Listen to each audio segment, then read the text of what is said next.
Welcome to Family Gamer TV. We've just been hearing about Disney Infinity, a big announcement that detailed all the toy figures, all the gameplay modes, and a lot of information.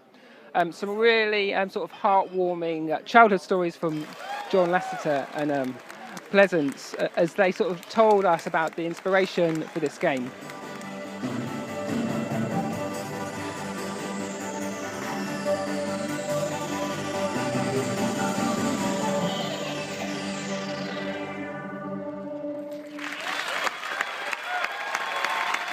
In 23, I do want you to notice how cool these are, folks. Even if you're not into video games, baby, you gotta have these. The nerd in me comes out when we're doing reviews on this. I think what's really interesting here is how it's quite different from Skylanders.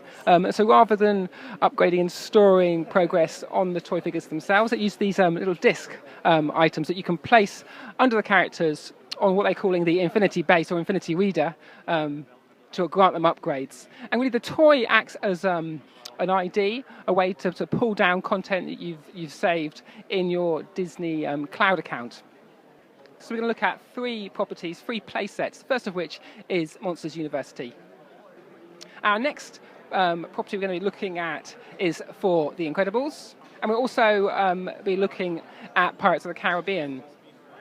Now, each of these is quite interesting that they offer a quite story-led experience, but one that only uses the characters from those stories. So whereas I was half expected to be able to pull in different characters from that cast that we saw in some of the branding, in the story element of the game, you only can use the characters that belong to a particular property. It's in the toy box world where you get to play and get to bring all the characters together.